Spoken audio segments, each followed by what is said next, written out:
All right, Shabbat Shalom and welcome to United Israel World Union.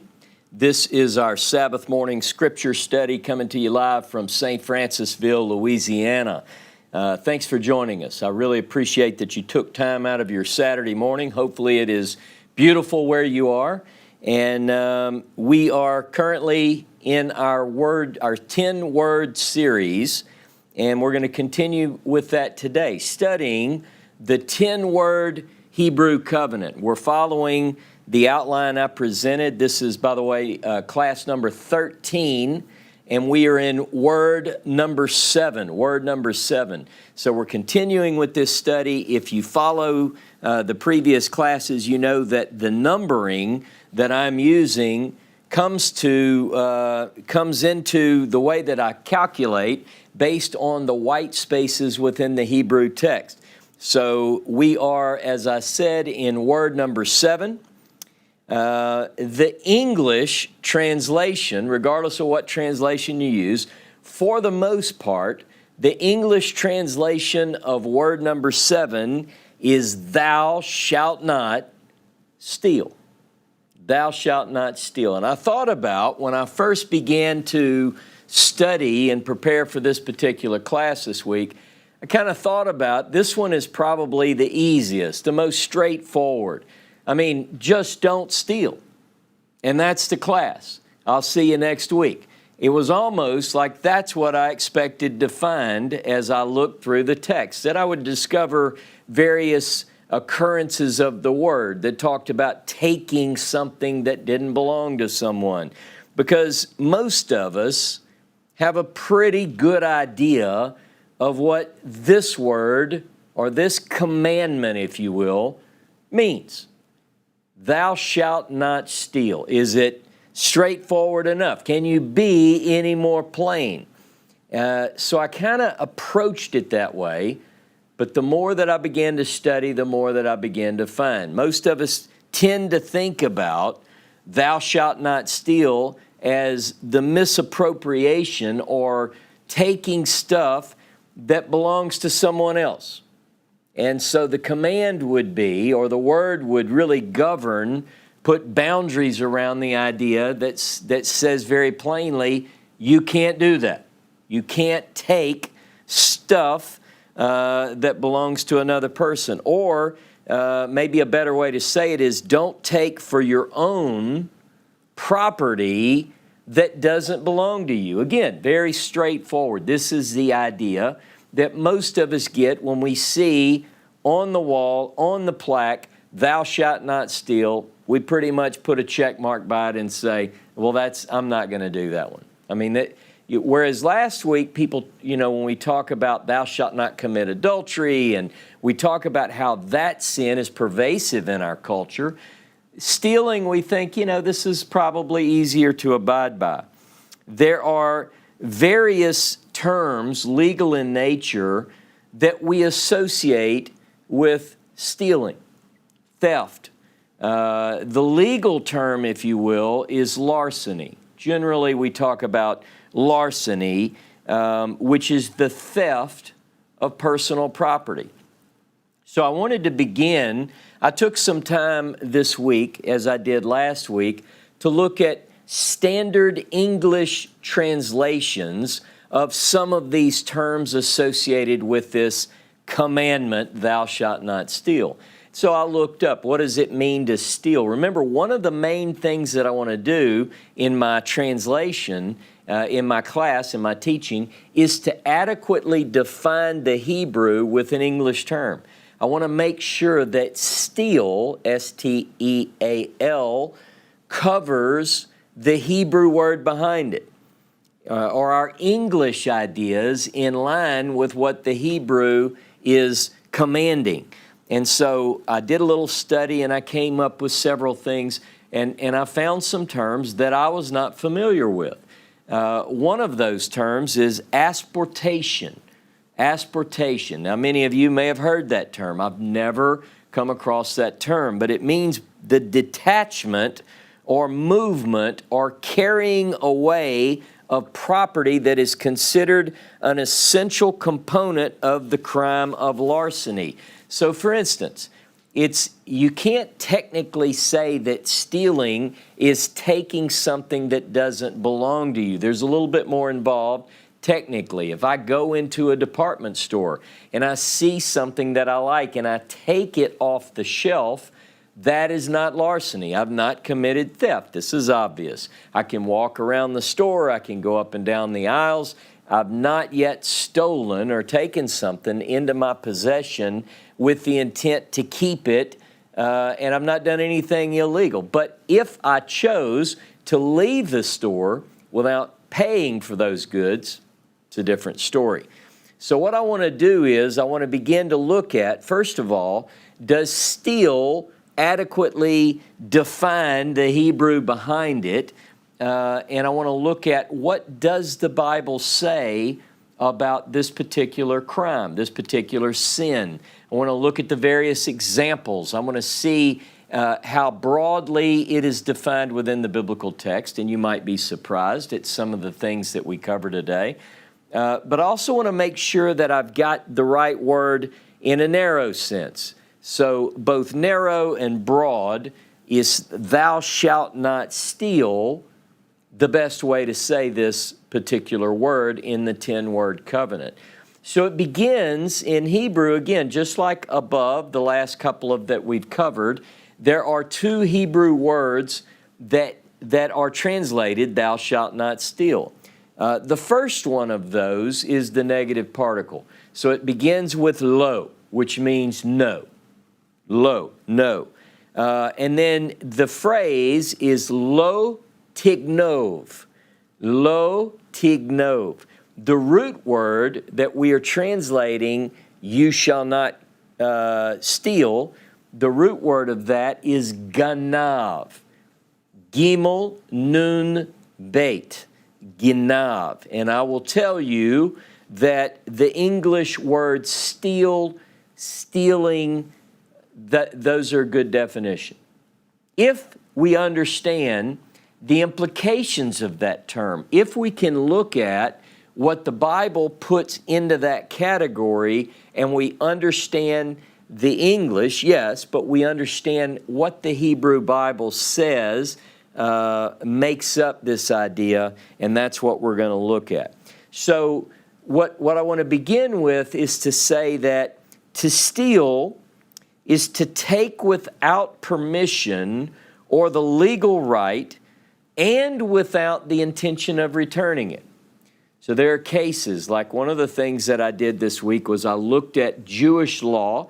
I looked at the various discussions within Jewish literature on how they define theft. So I looked into the Mishnah. I looked into various, because what these sages were doing, and I do this quite often, by the way, what these sages are doing is trying to look at the text and begin to extrapolate what are the meanings that would fit within this category. So that's the first step. But it means literally to take without permission or legal right and without the intention of returning it.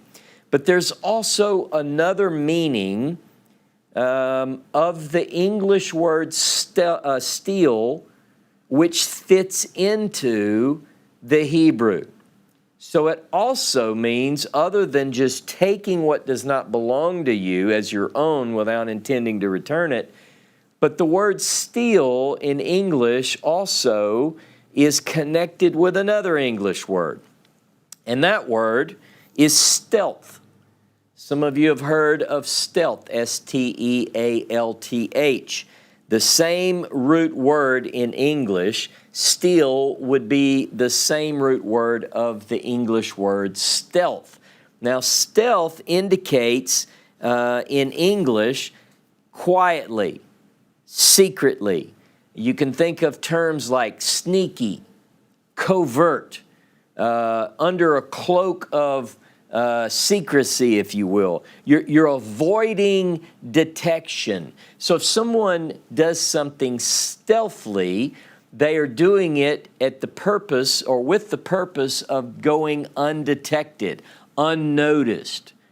And that word also comes into the English word steal, and I want to talk about that today too. So we're going to take a look at this word in the various usages which occur throughout the Hebrew Bible, and we're going to look at all of the various ways in which this command within the 10-word covenant, this word, how it is supposed to govern the lives of the people of the book, let's say.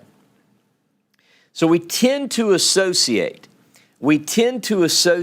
theft or stealing with stuff, don't we? We tend to think about physical property. But I want to share with you today that the Hebrew Bible goes well beyond the physical property.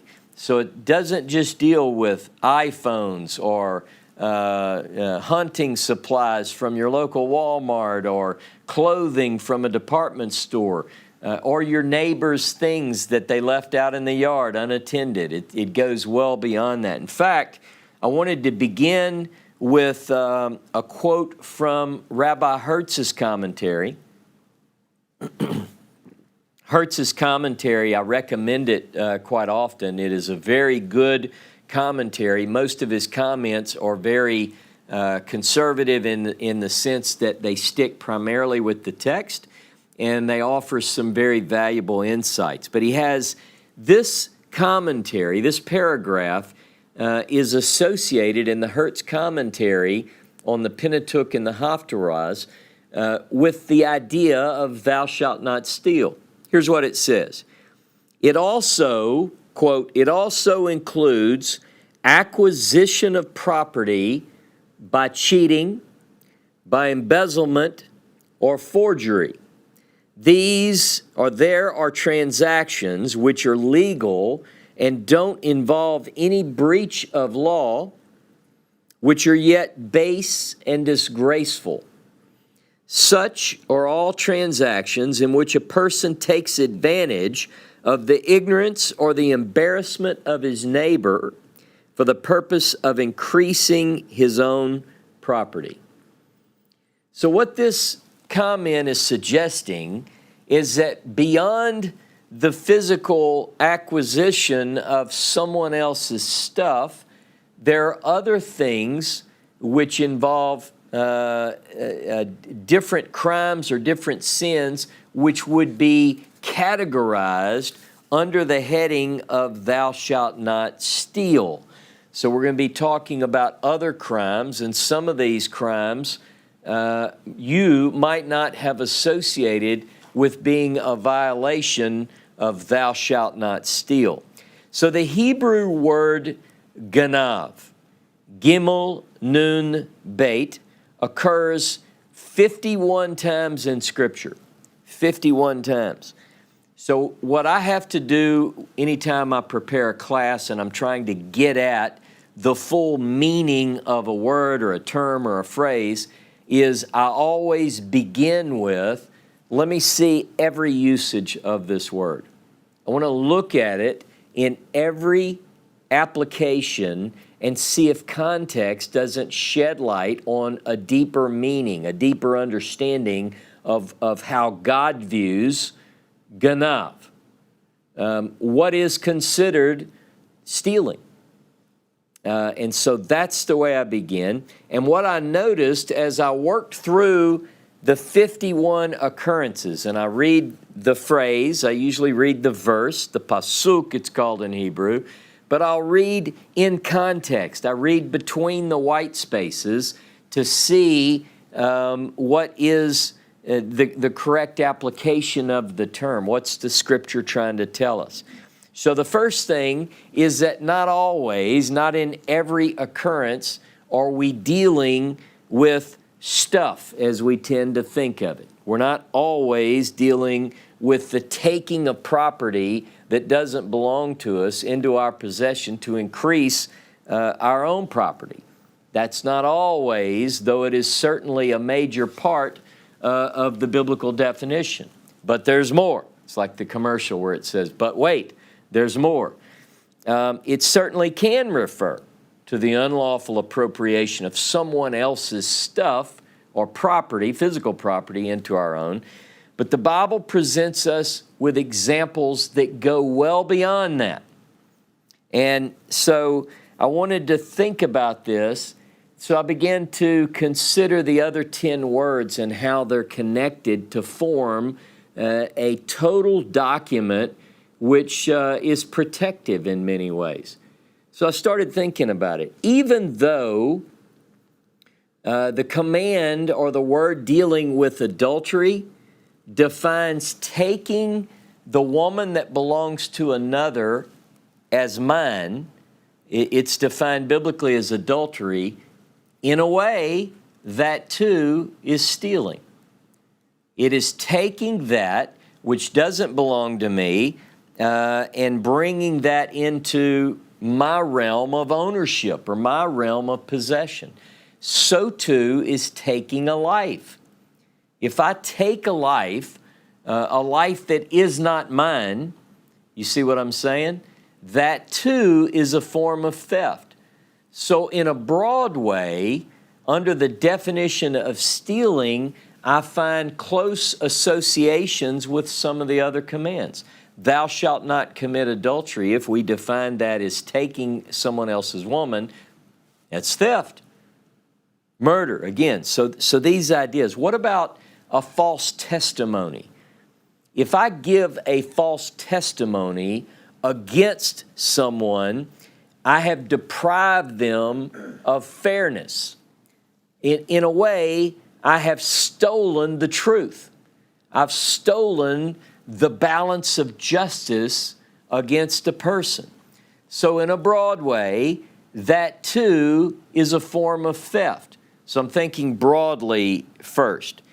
One of the things that hit me this week as I really started to narrow in on these commands, on these words that are primarily dealing with human-to-human interaction, is I began to think about and notice that truly, in some ways, the words of the covenant, the 10-word covenants, particularly those that deal with human-to-human interactions, comes down to protecting the rights of others.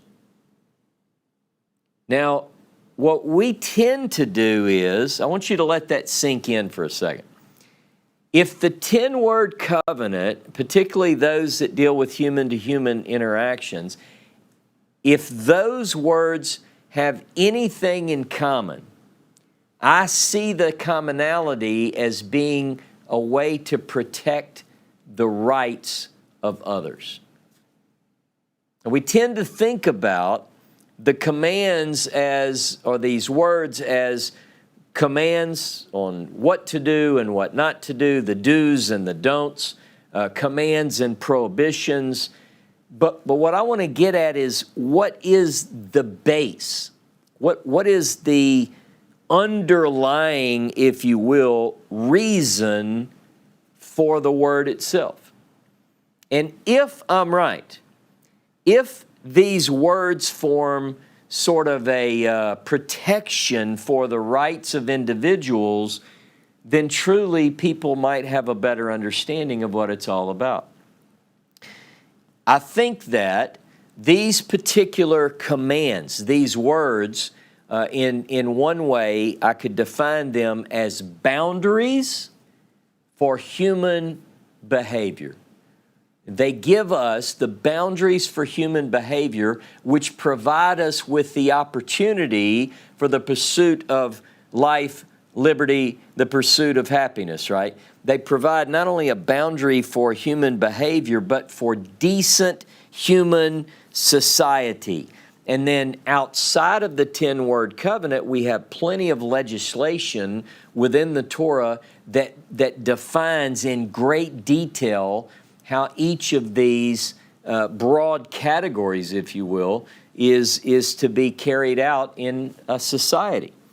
So I wanted to say this without getting political and without you getting political, which is difficult, but please understand, I just want to say this, that very recently I've seen, as you have, quite a bit of chaos on the news. And within that chaos, there is a resounding message that's being echoed throughout the land, particularly in the U.S. I realize that we have listeners from other countries, where people are suggesting that stuff doesn't matter, that property rights don't matter, that they are insignificant because they fall lower in a category than life itself. Well, I'm not here to argue that life is dominant, that life is the primary. But what I suggest to you is that property does matter, and that we can't justify theft and destruction of personal property which belongs to another by saying that it just doesn't matter, because it does. And if it didn't matter, it wouldn't have made the list of God's Big Ten. If these 10 words set boundaries for the rights of individuals, then we ought to consider that. Because the one who said, Lo tirtzach, no, you shall kill, or no, you shall murder, excuse me. The same one who said Lo tirtzach also said, Lo tignov, no, you shall steal. So we can't justify the shattering of one of these words, of one of these boundaries.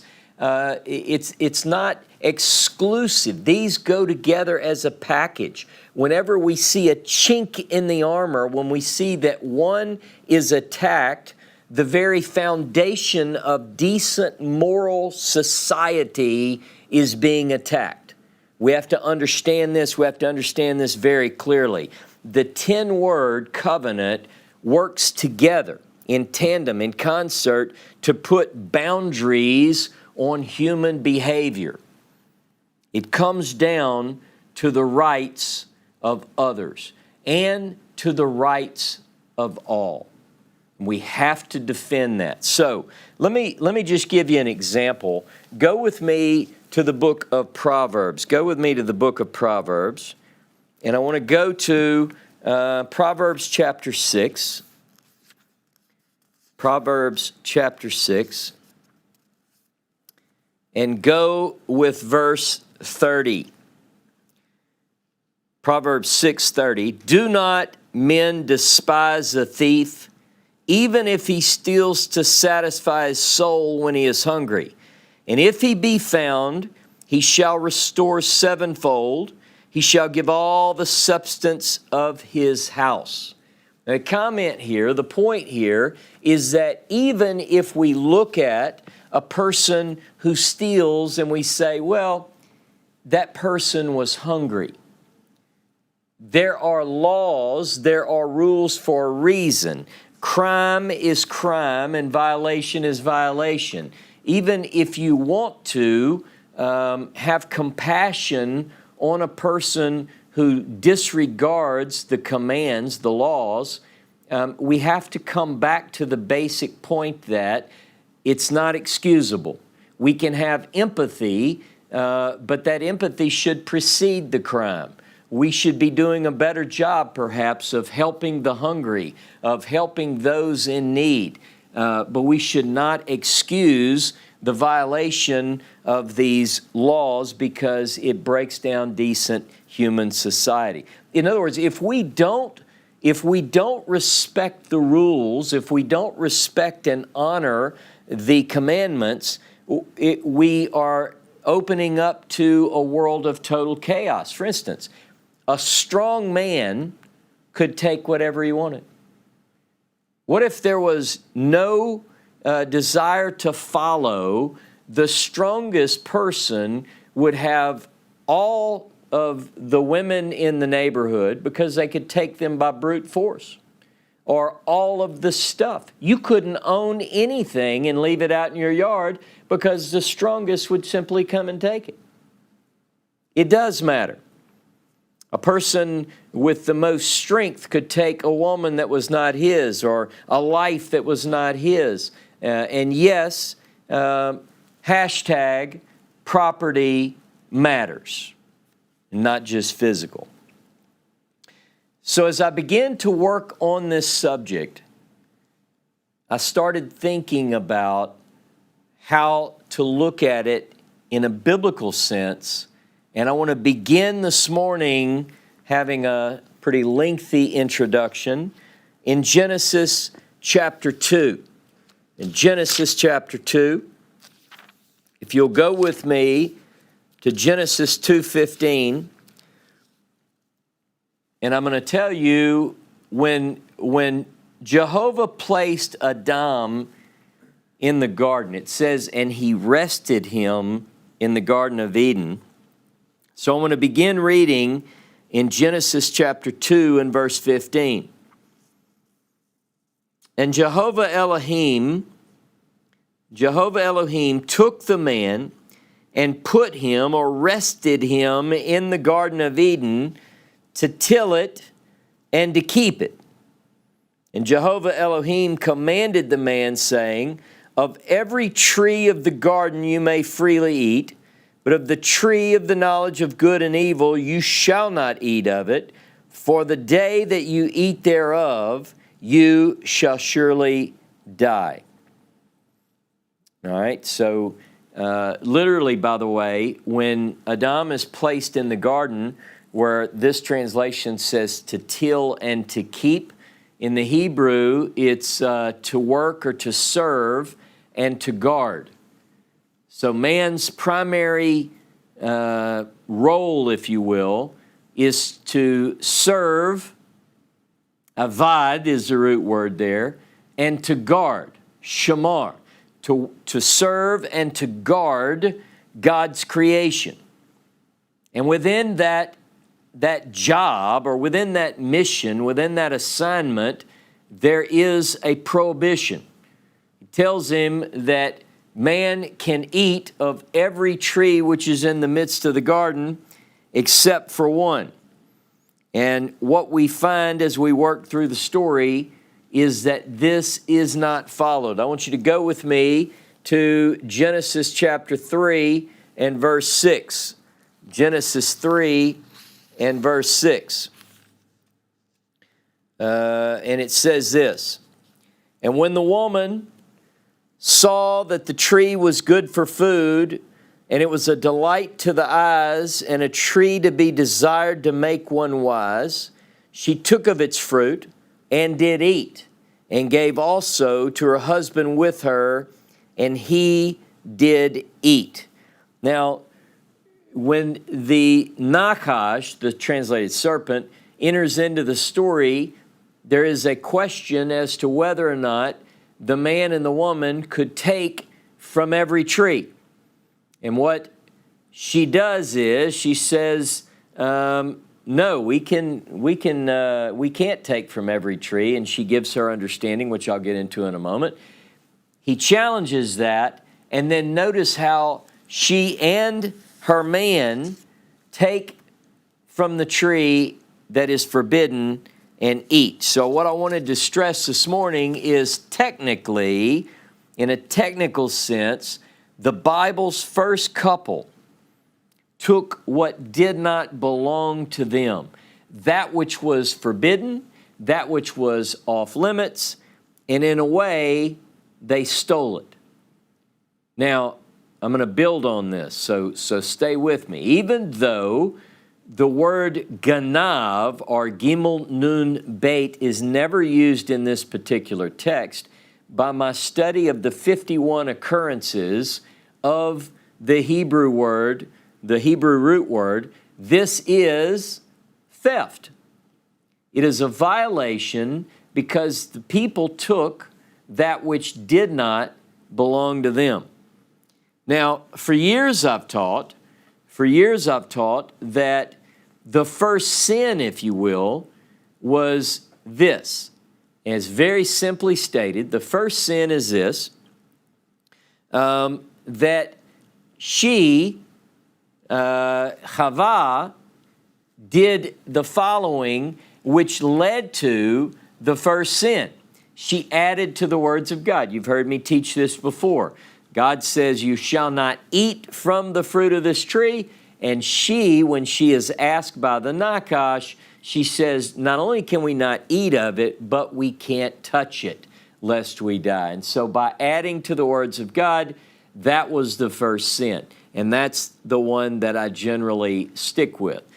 So if she adds to the words of God, and she therefore sets herself up and her man for the first sin, can we associate the stealing with this in any way? And I say we can. I want you to go with me to the book of Jeremiah. I want you to go with me to Jeremiah chapter 23. Jeremiah chapter 23. And I want to read verse 30. Jeremiah 23 and verse 30. And it says, therefore, behold, I am against the prophets, says Jehovah, that steal my words, every one from his neighbor. So as I told you, I went through every occurrence of the usage of Gimel Nun debate, and I found this one very interesting because it is our word. And what Jehovah is saying is that someone, the prophets namely, have stolen his words. So what does it mean to steal God's words? Because if we're told, thou shalt not steal, we ought to look at the various usages of that. So I want you to back up. I want to read in context so you get an idea of what it is to steal God's words. So I'll begin at the white space in verse 23. Jeremiah 23, verse 23. And am I a God near at hand, says Jehovah, and not a God far off? Can any hide himself in a secret place that I shall not see him, says Jehovah? Do not I feel heaven and earth, says Jehovah? I've heard what the prophets said, that prophesy lies in my name, saying, I have dreamed. How long shall this be? Is it in the heart of the prophets that prophesy lies, and the prophets of the deceit of their own heart, that think to cause my people to forget my name by their dreams, which they tell every man to his neighbor, as their fathers forgot my name for the Baal? The prophet that has a dream, let him tell a dream. And he that has my word, let him speak my word faithfully. What is the chaff to the wheat, says Jehovah? Is not my word like a fire, says Jehovah, and like a hammer that breaks the rock in pieces? Therefore, behold, I am against the prophets, says Jehovah, that steal my words, every man from his neighbor. Now, the thing that really hits me in this particular passage is that the thing which Jehovah is critical of here is the idea of misappropriating the words of God. That is stealing God's words. So if a person says that God says something that God did not say, that is theft. And if we look at what happened in the Garden of Eden, yes, they took that which did not belong to them, but there were other factors which make me associate that the crime, the very first crime on earth, deals with theft. They took what didn't belong to them. Prior to the taking, it was in stealth. They did it thinking they were doing so in secret. They took that which did not belong to them, and further, there was an association of saying that God said something which he didn't, which God calls in Jeremiah 23, theft, stealing. So we have all the necessary components. If I were a prosecuting attorney, I think I could make it stick that Adam and Eve are guilty of theft. Now, there are examples, other examples in the biblical text which give us a little bit better understanding of what it means when we talk about the root word ganav, to steal. There are various examples, and the Bible demonstrates a wide range of crimes that can fall under the category of theft. I'll give you some examples. One of the primary examples, one of the stories within the biblical text which uses the word theft or ganav more than any other small area of text, and that is around within the life of Jacob. Within the life of Jacob, there are several occurrences of the word ganav. I want you to go with me to Genesis chapter 30. Genesis chapter 30. And I want to talk a little bit about the story where Jacob is fleeing. He's been working for Laban or Laban, his father-in-law, his mother's brother, to get a woman. He ends up with two women. You remember the story of how the patriarch gained actually four women by the time it was over with.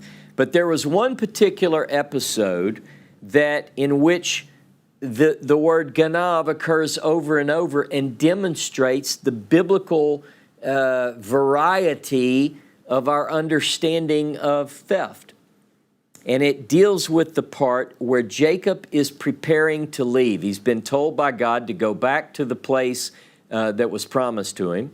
And so he works with Laban and he says, look, I want to tell you this about the sheep. You know, I've been keeping your sheep, and because of that, I deserve some of the sheep. You remember the story about the speckled and spotted sheep and how he put the rods of poplar before them and so forth. So I want to begin in chapter 30, and I just want to hit a couple of high points to show you the different usages. If you look at verse 33 of chapter 30 in Genesis, he says this, "So shall my righteousness answer for me in time to come. When you shall come to see my hire before your face, every one that is not speckled and spotted among the goats and brown among the sheep, that shall be counted stolen with me." Okay, here's the first occurrence. So what he says is that if you see any of these that don't match this description, you can consider them stolen. But all of those who do fit this description will be mine. There is an agreement here. So after Jacob prospered from this, Laban's sons accused him of guess what? Right? Look at chapter 31 and verse 1. Because what ends up happening, as you know, is that all of these sheep begin to look according to the description that Jacob had given, these will be mine. So look at chapter 31, verse 1. "And he heard the words of Laban's son saying, Yaakov, or Jacob, has taken away all that was our father's, and of that which was our father's has he gotten all his glory." So what they're saying is, he's misappropriated our father's wealth. He's stolen. Now, when you work through this, you'll see various occurrences. So look down chapter 31 and verse 19. "And Laban went to shear his sheep, and Rachel had stolen the images that were her father's." Now in this particular verse, Rachel, using the classic definition of stealing, took her father's gods. So she takes from her father the images, the teraphim that belong to him, and she brings them into her possession, intending to keep them and not return them. Now look at verse 20. "And Yaakov and Jacob outwitted Laban the Aramean, in that he told him not that he fled." Now here, you're not going to notice in the English our word, but it's there. Some translations say that Jacob tricked Laban. Some say outwitted. But in the Hebrew, it's vayignov. Literally, Jacob stole. He didn't trick him. He didn't outwit him. He stole. And very specifically, it says he stole the heart of Laban the Aramean. He stole the heart of Laban the Aramean. Now, how did he do that? Because he told him not that he was fleeing. Now, this is a different understanding of theft. What Jacob did was he intended to portray to Laban that everything was okay between them, and all the time he was plotting to leave. According to the Bible, this saying on the outside one thing while doing something on the inside to prepare for another outcome is defined as stealing the heart. Stealing the heart. Now look down at verse 26. Genesis 31, verse 26. And I'll read the next two verses. And Laban said to Jacob, "Why hast you done that thou hast cheated me and carried away my daughters as captives taken with the sword? Why did you flee away secretly and rob me, and did not tell me that I might have sent you away with mirth and with songs, with timbrel and with lyre?" So he's saying, you did all this stuff in secret to flee. And by the way, in this particular idea, again, cheated me, where it talks about why did you do this and you cheated me? Again, it's tignov. And it says, why have you done and you stole my heart? You led away my daughters as captives at the sword. And he goes on to say, why did you steal me? He views this whole thing and how it came about as theft directed towards him. The English doesn't say that, see? The English says that this all was, it was a trick, it was a guise and so forth. And look, I'm not suggesting that Jacob was wrong in what he did, although we tend to make excuses for the heroes of the biblical text when the text itself doesn't make excuses. Jacob is known to do some plotting and scheming, is he not? Right? And that gave him a lot of trouble in his life. So we have to be careful. We have to go with what the text says. My point is in stressing that the text calls the secret plan of Jacob theft. And it would be viewed as stealing the heart. Now this is very important. I want you to get this because it's going to make way for a point that I'm going to bring up shortly. To prepare on the outside a particular facade and plan something else is a way that one might steal the heart of another individual. Ganav. Now look down at verse 30. Genesis 31:30.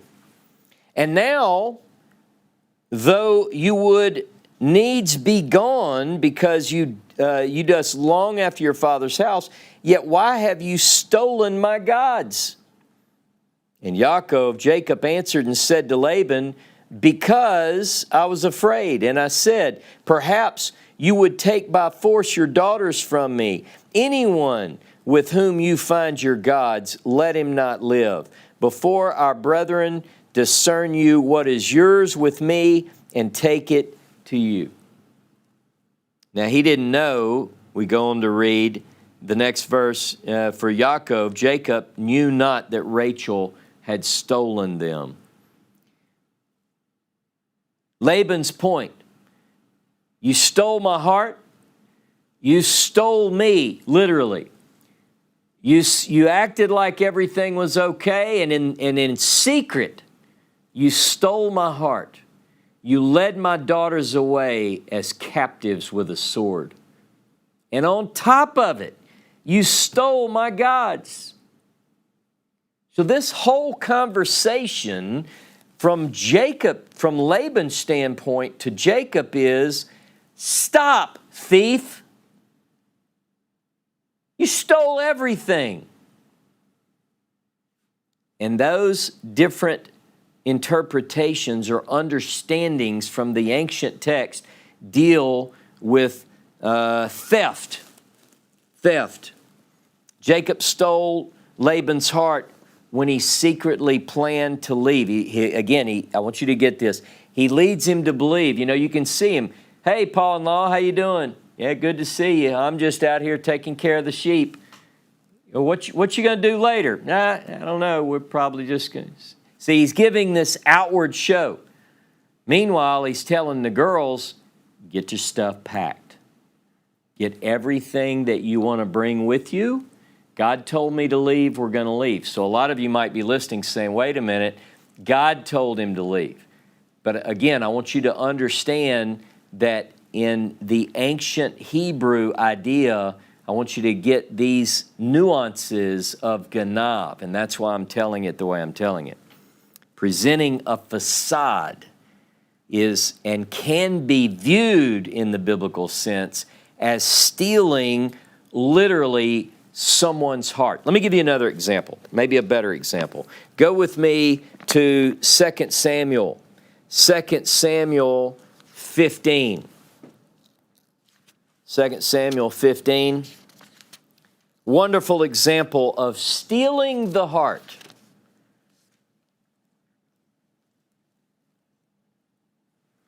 Second Samuel, beginning on chapter 15, verse 1. 2 Samuel 15, 1. And it came to pass after this that Absalom prepared him chariots and horses and 50 men to run before him. And Absalom rose up early and stood beside the way of the gate. And when any man that had a controversy came to the king for judgment, then Absalom called to him and said, of what city are you? And he would say, your servant is of such a one of the tribes of Israel. And Absalom would say to him, see, your pleas are good and right, but there's no man deputed of the king to hear you. Absalom would say, moreover, oh, that I were made judge in the land, and every man who has any suit or cause might come to me, and I would do him justice. And when any man came near him to hear him, to bow down to him, he put out his hand and took him and kissed him. And in this manner did Absalom to all Israel that came to the king for judgment. So Absalom stole the hearts of the men of Israel. Ladies and gentlemen, as we enter a very difficult political season, please remember this. I'm not being political. I'm saying I don't care which side you're on. Listen to me. What happens in such cases is you have one figure stands up and says, oh, if I could but be that person who would bring you all your desires. Meanwhile, according to this, Absalom has a secret deep down. He's usurping, he's standing in front of the gate. His dad is the king, and he steps in and he's got all the answers. If I were but in charge, I could do this. Or he might say it another way. The bottom line is, by presenting a facade that he can provide all the answers for all of the problems of the kingdom at the time, he steals their hearts. So remember that when we watch any politician. This is part and parcel for all of them, basically. The idea that we see in this is very important, and that is that theft can be not only through the taking of something physical, but this stealthy approach and the thieving or the stealing of the hearts of people through deceptive words. Theft and related laws are covered very exclusively in what is called the Law Code of Exodus, the Law Code of Exodus. So if you were to open up the book of Shemot, the book of Exodus, you go to chapter 21 and 22, and you read through these, what you will find are clear examples of rules concerning theft, stealing. So I want you to look with me. I want to go to Exodus 22. I'm not going to read all of this, but I do want to read some of these legislative ideas. Exodus 22, verse 1. Of course, if you're in the Hebrew, it's 21, verse 37. 21:37 in the Hebrew, 22:1 in the English. If a man steal an ox or a sheep and kill it or sell it, he shall restore 5 oxen for an ox and 4 sheep for a sheep. If a thief be found breaking in and be smitten that he die, there shall no blood be shed on his account. If the sun be risen upon him, there shall be blood shed on his account. He should make full restitution. If he have nothing, then he shall be sold for his theft. If the theft be at all found in his hand alive, whether it be ox or ass or sheep, he shall restore double. If a man shall cause a field or vineyard to be eaten, and shall put in his beast, and shall feed in another man's field of the best of his field and of the best of the vineyard, he shall make restitution. You can't destroy people's property. And you could, because the answer could be, well, my ox was hungry. I don't care. You can't just turn your beast loose in my crops and let him eat. That's associated with theft. It's the destruction of my property. If fire break out and catch in thorns so that the sheaves of the standing corn of the field be consumed, he that kindled the fire shall make restitution. You know why? Because he destroyed someone's property. It's under the category of theft. If a man shall deliver to his neighbor money or vessels to keep, and it be stolen out of the man's house, if the thief be found, he shall pay double. If the thief is not found, then the master of the house shall be brought to the judges to swear that he has not put his hand to his neighbor's goods for all manner of trespass, whether it be for an ox, an ass, a sheep, a garment, or any matter of lost thing of which one can say this is it. The cause of both parties shall come before the judges, and whom the judges shall condemn, he shall pay double to his neighbor. Now it goes on. There are all these different cases. The bottom line in all these cases is if you are involved in the loss of someone else's property, somebody other than the person who is deprived of his belongings must or should make restitution. It's not the person's fault. If he loans you something and you borrow his weed eater and someone steals the weed eater, well, you tell him, hey, I'm sorry, Michael, I borrowed your weed eater, but somebody stole it. Don't worry about it. No, I got to replace it. The idea throughout these laws is basically the same. If it be stolen, verse 11, for instance, if it be stolen from him, he shall make restitution to its owner. If it's torn in pieces, then let him bring it as evidence. He shall not make good that which was torn. You see? So there are ideas that basically protect the person, and that is the underlying meaning of setting boundaries within the Torah. Very, very important that we understand this.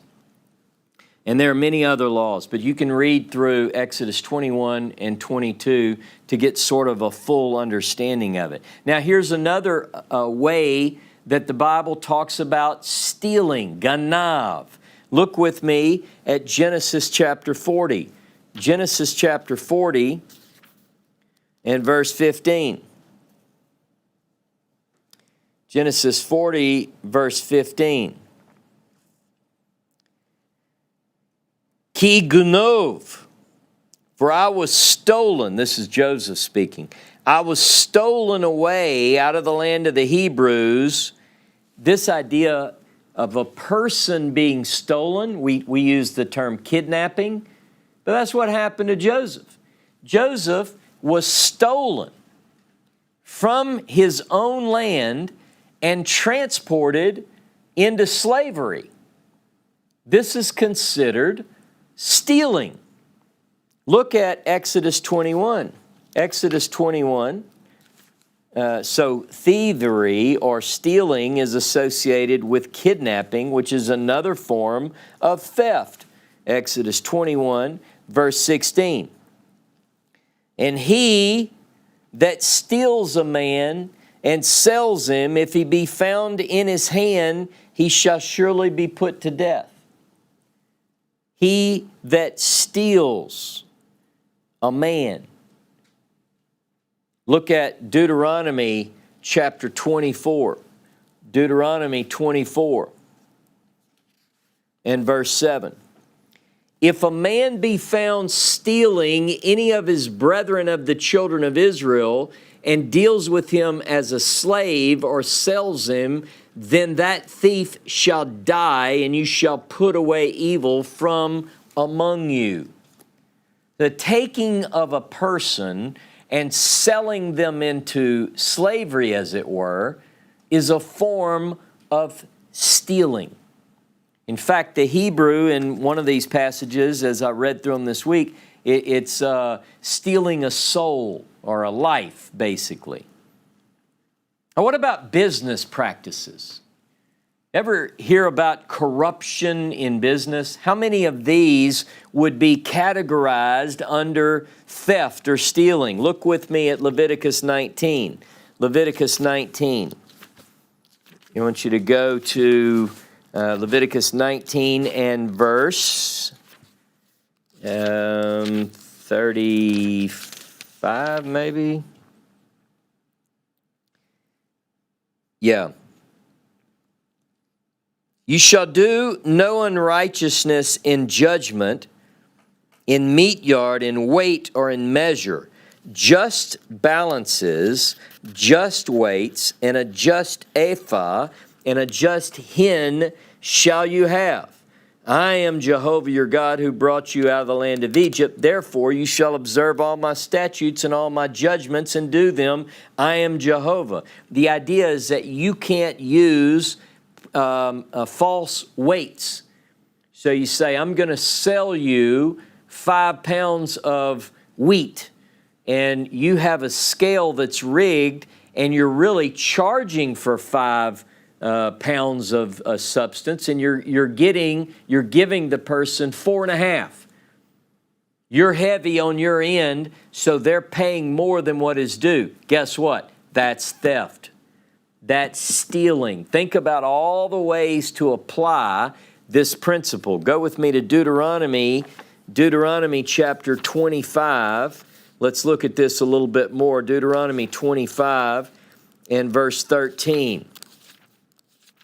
Deuteronomy 25, beginning in verse 13. You shall not have in your bag diverse weights, a great and a small.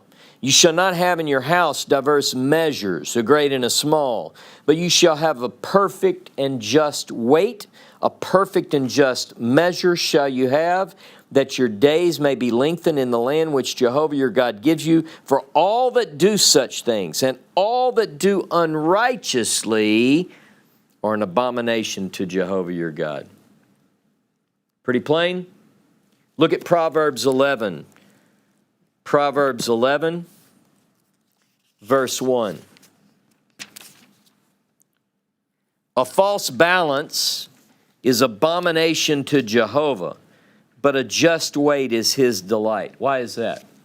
Because if I'm saying, again, there's this secretive, deceptive taking of someone else in a deal. Like we even say in our day, man, I really got took on that deal. I got took.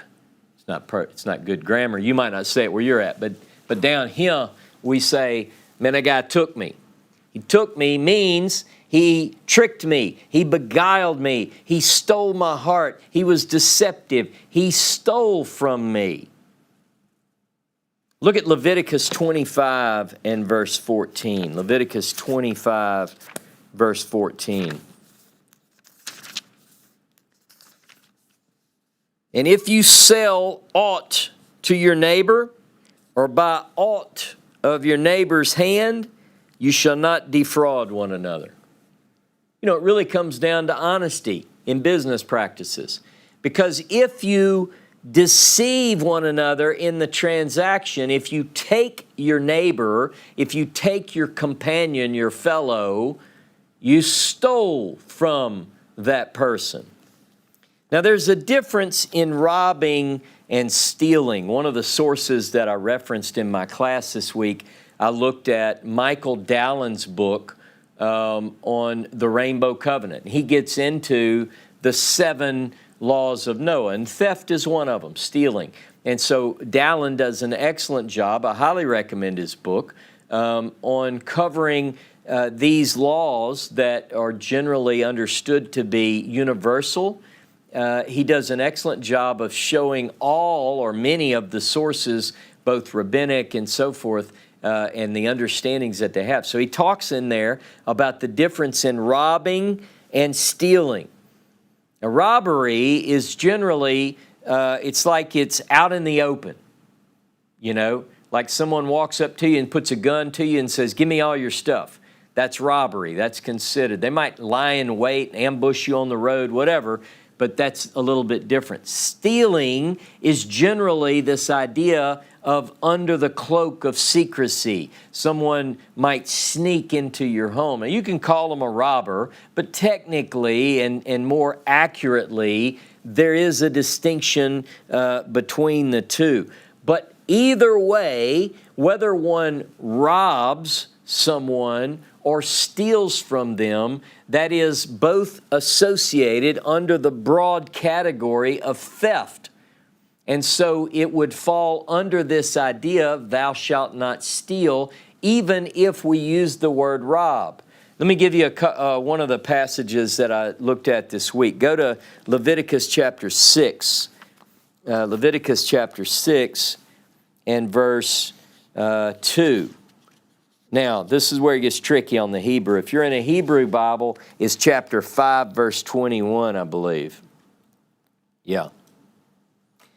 So Leviticus 6:2 in an English Bible, Leviticus 5:21 in Hebrew. And Jehovah spoke to Moses, saying, if a person sin, commit a trespass against Jehovah, and lie to his neighbor in that which was delivered him to keep, or in a loan, or in a thing taken by violence, or have wronged his neighbor, or have found that which was lost, and have lied concerning it, and have sworn falsely in any of these that a man does, sinning in that, then it shall be, because he has sinned and is guilty, that he shall restore that which he took violently away, or the thing which he has deceitfully acquired, or that which was delivered him to keep, or the lost thing which he found, or all that about which he has sworn falsely. He shall even restore it in the principal, and shall add the 5th part more to it, and give it to him to whom it belongs in the day of his trespass offering. The idea is that whether you acquire something in any way, or someone gives you something in trust to hold, or what, and if you say, hey, I'm sorry it got lost, or it got destroyed, or it got what, excuses don't make reparation. Restitution is due. Because why? Because the Torah is protecting the rights of people and protecting the property rights of people. Thou shalt not steal can be expanded greatly, and we don't have the right to take, to destroy, to deface what belongs to another person. It is a crime, it is a sin, and it should be punished. That's the biblical idea. Now, what about money that we owe to others. Look at Leviticus chapter 19. Leviticus 19. And let's look at verse 13. 19 verse 13. You shall not defraud your neighbor, neither rob him. The wages of him that is hired shall not abide with thee all night until the morning. When someone does something for you, you can't defraud them or rob them, and then it follows up with you have to give them their money. Withholding someone's money, I understand some people get paid weekly, biweekly, monthly. That's not what I'm talking about. You need to give the person the money due. But I tell you what I did when I worked in industry before I lost my job. But one of the things that I did was I made sure that I was very accurate on keeping time for my people, because that was money I owed them, and it was a way I could apply the principle of giving them their money daily. Every single day of my career, I looked at people's time cards and made sure. If they worked overtime, I made sure that I made a note. Billy worked over. Johnny came in early. Because you know what? Because I didn't want one of these people who worked for me to look at their check and say, God, Ross didn't pay me, and because that's what it says will happen. If you defraud a worker, then they might cry out. These people have bills they have to pay. You owe it to them. So if you're an employer, think about that. Give people the money that's due them. Help them because they're helping you. It's an exchange. Look at Deuteronomy 24. Deuteronomy 24 and verse 15. Deuteronomy 24, verse 15.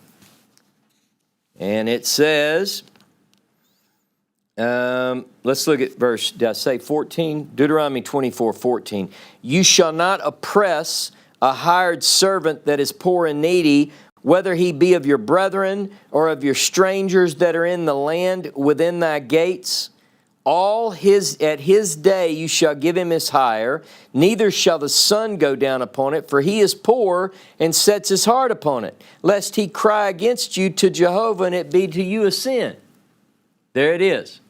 Look, I don't care if it's a worker and, you can't say, well, this person isn't even a legal citizen or whatever. They just do my yard work. What are they going to do? Complain to me? I get them thrown out? Well, ridiculous. Anyone who does something for you as a hired servant, you better pay them. This is biblical.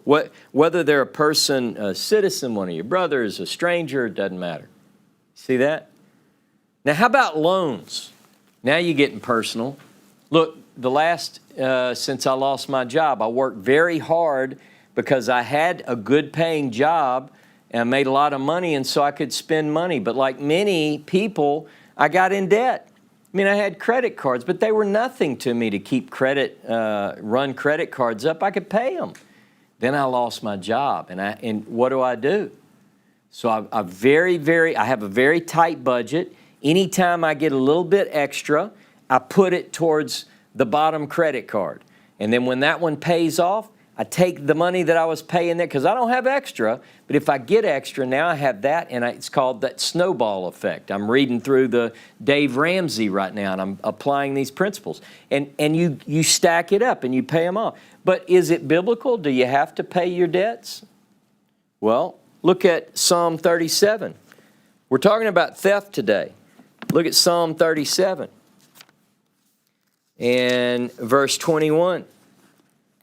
The wicked borrows, but does not pay back. But the righteous man gives with a good grace. Now you might say, well, you're stretching that. Not really.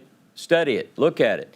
If someone advances you money, you have to pay it back. It's about commitment. It's about keeping our promise. When you borrow money, what you're saying is, you give me this item and I'll pay you every month. That's a deal. It's a commitment. It's a word. It reminds me of the old joke that I heard once where a guy goes into a store with a lot of televisions and he really wants a television, and he's not the most honest guy. He doesn't do his finances very well, and he sees a television, and on the sign, you know, it's on sale, of course, and the salesman comes up to him and he says, I tell you what, he said, if you buy this TV in July, it's July 4th sale, if you buy this TV in July, you won't make any payments until January. And the guy looked at him and said, how'd you know? In other words, maybe it's not so funny, but the guy's point is, I wasn't going to pay any payments right away because he had no intent. But the idea is that we do make a commitment when we borrow from another. These ideas, these principles are to be boundaries for us. It promotes fairness and justice. What about copyrighted material? I'm working on a book right now. Can I just take, let's say I read a book that's related to the subject that I'm working on. Can I just use what that person wrote into my book because it's good? I mean, I want to use it. Well, I can as long as I give credit where credit is due. People steal the words of other people. They steal the words of God, for God's sake. We read that in Jeremiah 23. They'll steal the words of people. People often take someone else's material and use it pretending secretly, again, there's that stealthy thing, that it's their own.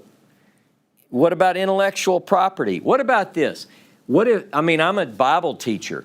What if someone slips me some good Bible software at no cost? Can I do it? I mean, I'm doing it for good. It's a Robin Hood method, you know.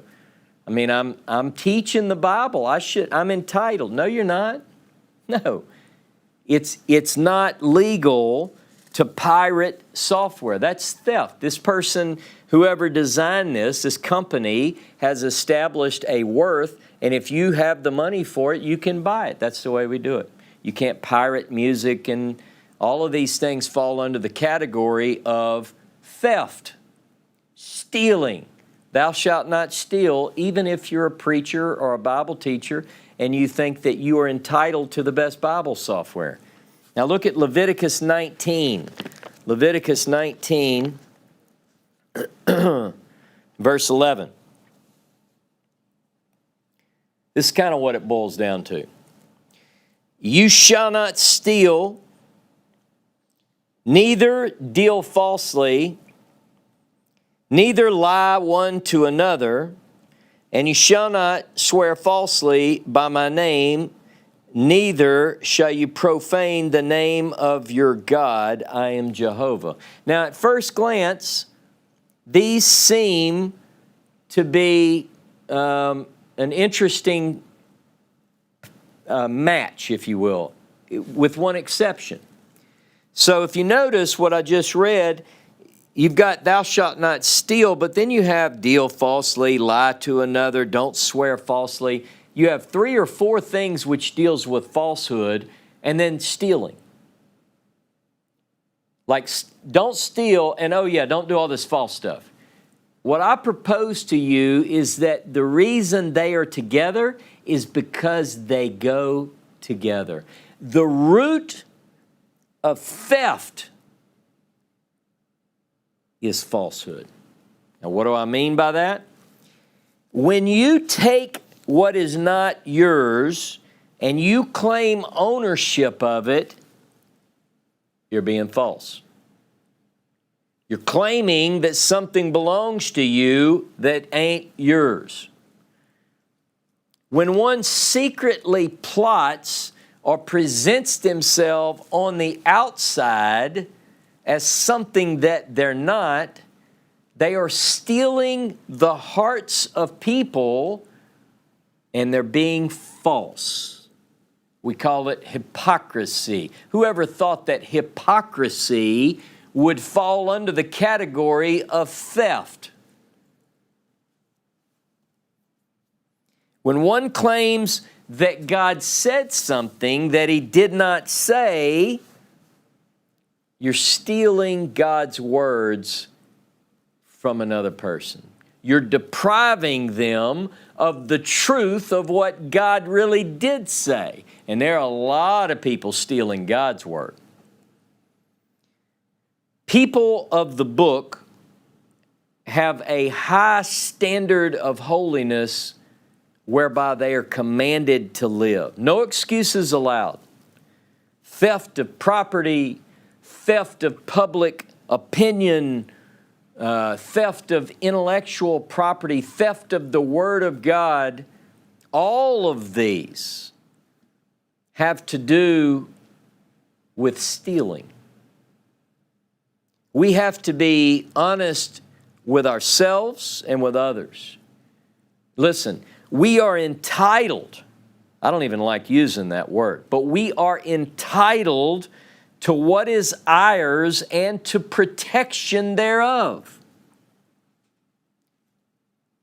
We should look for ways to help those who are less fortunate in every opportunity that we can. You know, the Torah talks about this. If you have a field and you have, let's say fruit, let's say grapes, you're not supposed to harvest all of it. You're supposed to leave some for the poor. You know, the Torah says that your workers, if they work in your fields, that they can eat while they work. You're not supposed to stand over them and say, hey, put it in the bucket, You're supposed to let them eat while they work. They're helping you. That's part of the fringe benefits of the job. Now, I don't know how that works. I have a friend that owns a restaurant. I don't know if he lets them eat free French fries. I don't know. But maybe he should consider that, you know, as a way to apply that and say, hey, you get a large fry and a chocolate shake, or maybe, I don't know, maybe I'll go get a job there. But the idea is that the Torah legislates kindness to those and ways to help them. But you know what it doesn't allow? It doesn't allow people to come in at night and rob a whole row of your stuff. It's not theirs. If they destroy it, they have to repair it. They have to replace it. They have to make restitution. We're not permitted to take without permission, whether it's the truth from a person or, yes, the stuff that they own or even their ideas, intellectual property even. Because all of these things would fall under the category of stealing, and the Word of God says, Lo tignov, thou shalt not steal.